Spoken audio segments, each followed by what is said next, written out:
You know, sometimes the clearest window into the past isn't a history book. Sometimes it's something much more personal, like a single piece of paper. This is a letter from 1867, right after the American Civil War, and believe me, it has a story to tell. Just listen to that. You can almost feel the massive weight lifting off the writer's shoulders in that one sentence. For this soldier who's finally home, this is more than just words. It's a profound sigh of relief, captured in ink. So what we're looking at here isn't just an old document. It's a real, tangible piece of history, a direct message reaching out to us from the 19th century. I mean, can you imagine holding this in your hands? You can see the deep folds where it was kept safe, maybe in a pocket or a book for decades. The paper itself tells a story of survival, just like the words written on it. So what does a soldier actually say once the fighting is over and the silence sets in? Let's take a look at how he put it. Now, this is what I find so fascinating.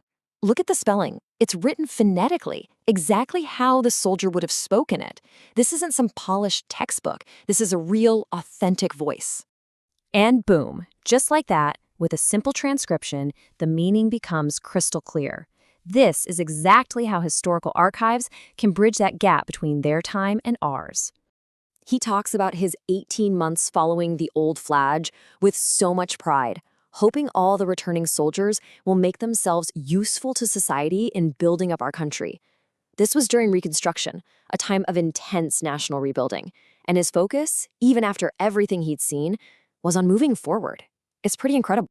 But this letter isn't just about the war. It's also a snapshot of everyday life, and it's full of these colorful local characters and, big dreams for the future. You just have to love the humor here. He's talking about a man named Andrew Gwinn who was apparently so loud you could hear him all the way from a mountain away.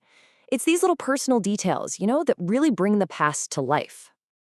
And this Mr. Gwinn, well, he wasn't just loud. He was a powerhouse in the region. He owned a staggering 3,000 acres of land. Just let that sink in for a second. But that's not even the full picture of his wealth. He was selling cattle for $70 a head. In the 1860s, that was an absolute fortune. We're talking about the kind of money that could build entire legacies. This was the picture of prosperity in post-war Appalachia. And this is where that story happened. This stunning place is Round Bottom, the Gwinn family farm, right there in the New River Gorge, West Virginia. All of a sudden, those names and numbers in the letter, they have a home. It's a real place with a real story. Now, this one letter is incredibly powerful, but it's really just one voice in a much, much larger conversation. It really makes you wonder, doesn't it?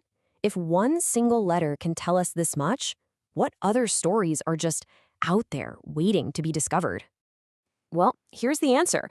This letter is just one small piece of a huge collection of over 150 letters and documents, all preserved online for anyone to explore.